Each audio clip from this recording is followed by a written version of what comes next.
सारे विद्यार्थियों, mission institute Prayagraj में आपका स्वागत है, अभिनंदन है। आइए आज के महत्वपूर्ण घटनाक्रम पर हम लोग चर्चा करते हैं।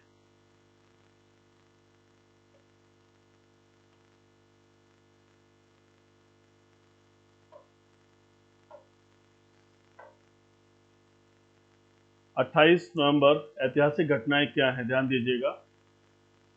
पहली घटना है 1660 में लंदन में द रॉयल सोसाइटी का गठन हुआ। 1821 में पनामा ने स्पेन से आजाद होने की घोषणा की। 1893 में न्यूजीलैंड में राष्ट्रीय चुनाव में, ध्यान दीजिएगा, पहली बार महिलाओं ने मतदान किया। और 1996 में captain Indrani Singh Airbus A300 विमान को कमांड करने वाली पहली महिला बनी। ये आपके लिए काफी इंपॉर्टेंट हो गया। और 2001 में आज 28 नवंबर के दिन नेपाल ने माओवादियों से निपटने हेतु भारत से 2 हेलीकॉप्टर मांगे। ध्यान दीजिएगा, ये महत्वपूर्ण घटनाएं थी, ऐतिहासिक घटनाएं।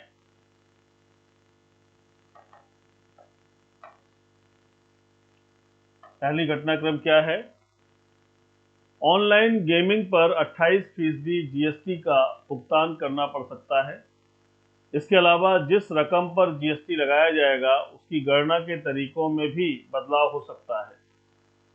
सूत्रों ने बताया कि राज्यों के वित्त मंत्रियों की समिति ऑनलाइन गेमिंग पर समान रूप से 28% जीएसटी लगाने की सिफारिश कर सकती है। सिफारिशें सभी ऑनलाइन गेम के लिए होंगी, फिर चाहे उनमें कौशल का इस्तेमाल होता हो या सिर्फ संयोग के आधार पर जीत हार होती हो। इस पर जीओएम की रिपोर्ट लगभग तैयार हो चुकी है। इस पूरी घटनाक्रम में जो इम्पोर्टेंट पॉइंट है आपके लिए वो है कि ऑनलाइन गेमिंग पर 28% का जीएसटी लगने जा रहा है। अब चाहे वो कौशल पर आधारित गेम होते हों और चाहे वो संयोग के आधार पर होते हों। संयोग माने होता है कि लक और अनलक, दोनों ही कंडीशन में चाहे जो परिस्थिति हो, इन पर जो है जीएसटी लगाया जाएगा। इस संदर्भ में एक वित्त मंत्री स्तर पर भी वार्तालाप हो चुकी है और ये लगभग तैयार हो गया है। आइए दूसरी महत्वपूर्ण घटना की तरफ चलते हैं। प्यारे विद्यार्थियों, जिन्होंने अभी तक मिशन इंस्टीट्यूट प्रयागराज के चैनल को सब्सक्राइब नहीं किया है, प्लीज सब्सक्राइब कर लीजिए, बेल आइकन को भी प्रेस कर दीजिए और कमेंट और लाइक भी जरूर करिए। इससे हमारा मनोबल बढ़ता है, हमें खुशी मिलती है कि हम जो कार्य कर रहे हैं वो आप तक पहुंच रहा है और कहीं ना कहीं आपके लिए फायदेमंद है, लाभप्रद है। आइए देखते हैं। भारतीय राष्ट्रीय भुगतान निगम थर्ड पार्टी ऐप प्रोवाइडर्स द्वारा चलाई जाने वाली यूपीआई पेमेंट सर्विस पर लिमिट लगाने के लिए विचार कर रहा है। एनपीसीआई, आप जानते हैं, national payments corporation of India, कुल लेन देन की सीमा को 30% तक लिमिटेड करने के फैसले पर भारतीय रिजर्व बैंक के साथ बातचीत कर रहा है।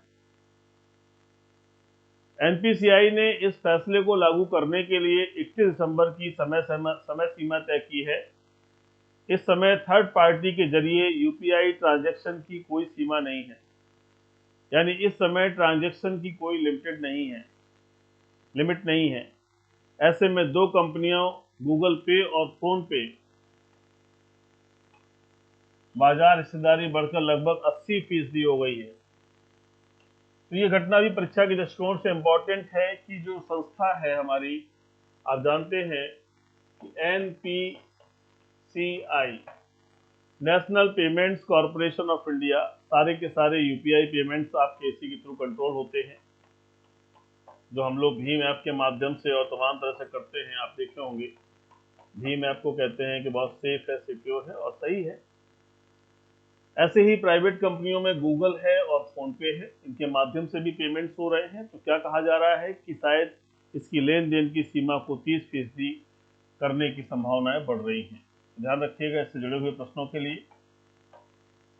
प्यारे विद्यार्थियों, इन सभी संदर्भ में जो भी मैटर मैं आपसे डिस्कस कर रहा हूँ, इसका पीडीएफ हमारे मिशन इंस्टीट्यूट प्रयागराज के नाम से टेलीग्राम पर जो चैनल है उसे आप ज्वाइन कर लीजिएगा, वहाँ आपको मिल जाएगा। रूस 2022-23 वित्तीय वर्ष की पहली छमाही में चीन की जगह भारत के लिए उर्वरकों के सबसे बड़े आपूर्तिकर्ता के रूप में उभरा है। समाचार एजेंसी रॉयटर्स की एक रिपोर्ट के अनुसार रूस यूक्रेन युद्ध के दौरान वैश्विक उर्वरक कीमतों में उछाल और पश्चिमी देशों द्वारा रूसी उर्वरक खरीदने से इनकार करने के बाद रूसियों ने भारत को भारी छूट पर, ध्यान दीजिएगा, भारत को भारी छूट पर अपने उर्वरक पेश की थी, जिसके कारण भारत ने रूसी उर्वरकों की खरीद बढ़ा दी है। ये एक अच्छी खबर है हमारे लिए, क्योंकि उर्वरक जो है कृषि के लिए बहुत जरूरी है। बिना उर्वरक के एक अच्छी कृषि, एक अच्छा प्रोडक्शन संभव नहीं है। ऐसे में भारत को जो रियायती दर पर चीजें मिली हैं ये बहुत लाभप्रद होंगी, और ये हमारे भारत, इंडिया और रूस संबंध का भी नतीजा है। पूरा विश्व जहां मना कर रहा था वहां हमने उनसे आयल लिया। तो इसका मतलब है कि हमारे जो व्यक्तिगत संबंध हैं वो अपनी जगह पर हैं, और जो सामरिक और देश के स्थिति संबंध है वो अपनी जगह पर हैं। जब जब देखिए भारत का, रूस ने हमेशा भारत का साथ निभाया है, हर बार वीटो किया है, तो ऐसे में ये भी बहुत बड़ी लाभ की स्थिति है कि उर्वरक हमें सस्ते रेट पर मिल रहा है और इससे हम आगे बढ़ सकते हैं। कृषि उत्पाद बहुत बड़ी भूमिका निभाते हैं किसी देश के विकास में। आइए अगली घटनाक्रम की तरफ चलते हैं।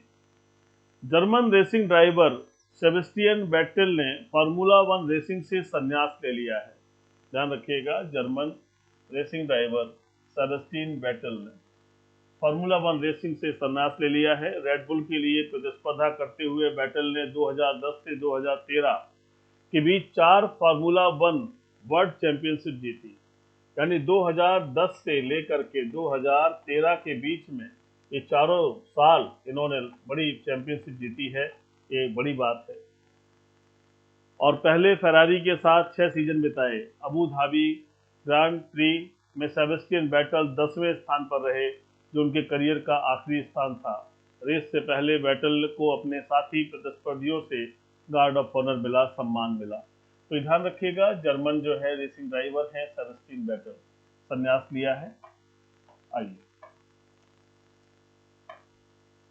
5वें नंबर पर है युवा मामले और खेल मंत्रालय। भारत सरकार ने वर्ष 2021 के लिए तेंजिंग नोर्गे एडवेंचर अवार्ड, ध्यान दीजिएगा बहुत इंपॉर्टेंट बात है, कल भी मैंने आपसे चर्चा की थी कि युवा मामले और खेल मंत्रालय, भारत सरकार ने 2021 के लिए तेंजिंग नोर्गे का नाम आपने सुन रखा है। ये जो है एक बड़े व्यक्ति हैं, पर्वतारोहण से जुड़े हुए व्यक्ति हैं। एडवेंचर अवार्ड नामक राष्ट्रीय साहसिक पुरस्कार की घोषणा की है। यह पुरस्कार 4 श्रेणियों में दिया जाता है, ये भी ध्यान रखिएगा, 4 श्रेणियों में दिया जाता है। कौन कौन सी वो श्रेणी है? जो भूमि साहसिक, जल साहसिक, वायु साहसिक और जीवन भर की उपलब्धि, ये 4 कैटेगरी रहेंगी, इन पर पुरस्कार दिया जाता है। पुरस्कार विजेता 30 नवंबर 2022 को राष्ट्रपति भवन में अन्य खेल पुरस्कार विजेताओं के साथ भारत के राष्ट्रपति से अपने पुरस्कार प्राप्त करेंगी। यानी आयोजन होने जा रहा है 30 नवंबर को, तो ये बात ध्यान रखिएगा। और क्या कहा जा रहा है? तेंजिंग नोर्गे राष्ट्रीय साहसिक पुरस्कार प्रतिवर्ष साहसिक कार्य के क्षेत्र में व्यक्तियों की उपलब्धि की प्रशंसा करने के लिए दिए जाते हैं। तो ये पुरस्कार जो है क्या होगा, प्रतिवर्ष दिया जाता है, इसको भी ध्यान रखना है। तो आपके सामने कई पॉइंट्स बन गए हैं जिन्हें गौर से देखेंगे, कब आयोजन हो रहा है, कौन पुरस्कार देगा और किस कैटेगरी में पुरस्कार मिलेगा, ये सारी बातें मैंने आपको बता दी है। अगले पॉइंट पर आ जाइए। कटक बलियात्रा ने 33 मिनट में 22,000 पेपर बोट बनाने का कारनामा कर गिनीज वर्ल्ड रिकॉर्ड में अपना नाम दर्ज करा लिया है। जिला प्रशासन और कटक नगर निगम द्वारा बारामती स्टेडियम में आयोजित एक कार्यक्रम में बलियात्रा उत्सव के दौरान 22 स्कूलों के 2100 से अधिक छात्रों ने कागज की नाव बनाकर विश्व रिकॉर्ड बनाया। कटक की बाल यात्रा राज्य के सबसे बड़े ओपन एयर व्यापार मेले के लिए विश्व रिकॉर्ड को वैश्विक मान्यता प्राप्त कराने का प्रयास किया गया है। ध्यान दीजिएगा, ये 35 मिनट में एक ओपन एयर व्यापार मेले की शुरुआत हुई। उसमें 35 मिनट में 22,000 पेपर बोट यानी कागज की नाव बनाई गई हैं उन कागज नाव बनाने के इस कार्यक्रम में जिला प्रशासन भी शामिल रहा और साथ ही कटक नगर निगम भी शामिल रहा। यह कार्य पूरा बारामती स्टेडियम में किया गया और क्या हुआ, 22 स्कूलों के 2100 छात्र इसमें शामिल हुए और 35 मिनट के अंदर उन लोगों ने 22,000 पेपर बोट बना दी। तो ये एक गिनीज वर्ल्ड रिकॉर्ड है, इसलिए ध्यान रखने की आवश्यकता है। आज की इंपॉर्टेंट न्यूज हो सकती है, इसलिए ध्यान रखिएगा।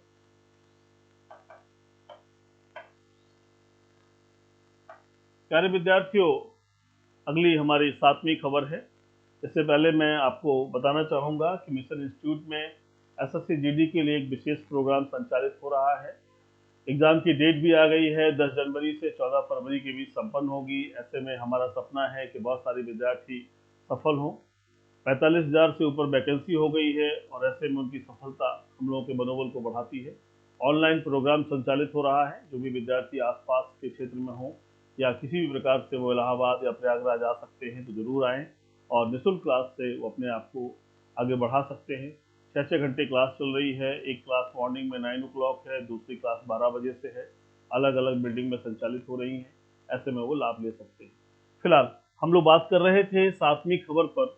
प्रोडैप्ट एक अग्रणी वैश्विक परामर्श प्रौद्योगिकी और प्रबंधित सेवा प्रदाता जो कनेक्टेडनेस उद्योग पर एकमात्र ध्यान केंद्रित करता है। कनेक्टेडनेस उद्योग को संचार श्रेणी में Salesforce partner innovation award का प्राप्तकर्ता नामित किया गया है। यानी देखिए, ये एक ऑर्गेनाइजेशन है जिसे क्या किया गया है, जो कनेक्टेडनेस पर कार्य कर रहा है। संचार श्रेणी में, संचार कम्युनिकेशन के क्षेत्र में क्या किया गया है, Salesforce partner innovation award के लिए इनको नामित किया गया है। प्रतिष्ठित पुरस्कार सेल्स फोर्स द्वारा संचालित डिजिटल परिवर्तन कार्यक्रमों और संचार उद्योगों के लिए विशिष्ट समाधान त्वरक के विकास में प्रोडक्ट के योगदान को मान्यता देता है। हर साल सेल्सफोर्स पार्टनर इनोवेशन अवार्ड महत्वपूर्ण योगदानों को पहचानते हैं जो सेल्सफोर्स पार्टनर्स ने क्लाउड्स, इंडस्ट्रीज और व्यापक पार्टनर प्रोग्राम में किए हैं, जिसमें परामर्श फर्म, डिजिटल एजेंसियां, पुनर्विक्रेता और आईएसवी पार्टनर शामिल हैं।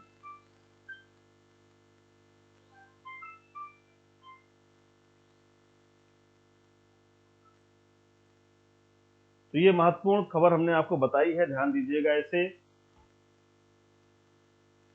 तो ये क्या है, ये ब्रॉडकास्ट एक ग्रुप है जिसे सम्मानित किया गया है पार्टनर इनोवेशन अवार्ड से, और सेल्सफोर्स द्वारा संचालित ये जो अवार्ड है इसके बारे में कहा गया है। तो इन बातों को ध्यान रखिएगा तो अच्छा रहेगा। ऐसे क्वेश्चन भी आ जाते हैं परीक्षाओं में, खासतौर से ऐसे क्वेश्चन बैंकिंग में ज्यादा आते हैं। 8वीं न्यूज क्या है, संयुक्त राष्ट्र के अनुमानों के अनुसार वर्ष 2022 में चीन पहली बार अपनी आबादी में पूर्ण गिरावट दर्ज करेगा। ध्यान दीजिएगा। और वर्ष 2023 में भारत की आबादी 1428.63 मिलियन पहुंच जाएगी, जो चीन की आबादी 1425.67 मिलियन की आबादी से अधिक हो जाएगी। यानी इंडिया आबादी के दृष्टिकोण से नंबर 1 हो जाएगा। हमारे यहाँ बहुत सारे परिवार जिनके पास बच्चे नहीं हैं, लेकिन बहुत सारे ऐसे परिवार हैं जिनके पास में काफी बच्चे हैं। यानी ऑन एवरेज उनकी संख्या ज्यादा है। और कहीं न कहीं जनसंख्या जहां पर अगर सकारात्मक दृष्टिकोण से ले तो जनसंख्या एक पावर है, लेकिन जनसंख्या एक प्रॉब्लम बन जाती है अगर हमारे सामने संसाधन नहीं होते। और संसाधन कैसे हो पाएंगे, देश विकासशील है, अभी उतनी चीजें पुष्पित और पल्लवित नहीं हो पाई हैं। तो ऐसे में हम लोग चीन को क्रॉस करने जा रहे हैं और चीन में गिरावट देखी गई है। ये एक अच्छी बात चीन के लिए हो सकती है और हमारे यहाँ वृद्धि देखी जा रही है, कहीं ना कहीं हमारे लिए नुकसानदायक हो सकती है।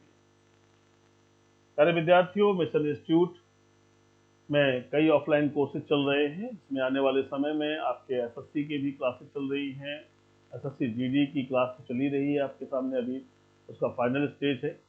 यूपीपी के लिए, यूपीएसआई, आरओ, इन सभी के लिए और सीपीएफ असिस्टेंट कमांडेंट का एक स्पेशल बैच शीघ्र प्रारंभ होने जा रहा है। इस तरह से मिशन इंस्टीट्यूट हजारों विद्यार्थियों के जीवन में शामिल है। तो अगर आपको मेरी बातें समझ में आती हैं, अच्छा लगता है तो ज़रूर कमेंट करिए, ज़रूर बताइए। हो सकता है कहीं कुछ ऐसा आपको लगता हो जो हमें करना चाहिए, वो भी हम करेंगे और आपकी सफलता की राह में कहीं न कहीं एक मार्गदर्शक, एक शिक्षक के रूप में खड़े रहेंगे। अपना ख्याल रखिए, सकुशल रहिए, जीवन पथ पर आगे बढ़ने का प्रयास करिए। माता-पिता का आपके आशीर्वाद बना रहे, गुरुओं का आशीर्वाद बना रहे। जीवन में सफल होना बहुत ज़रूरी है, सफल होइए। जय हिंद।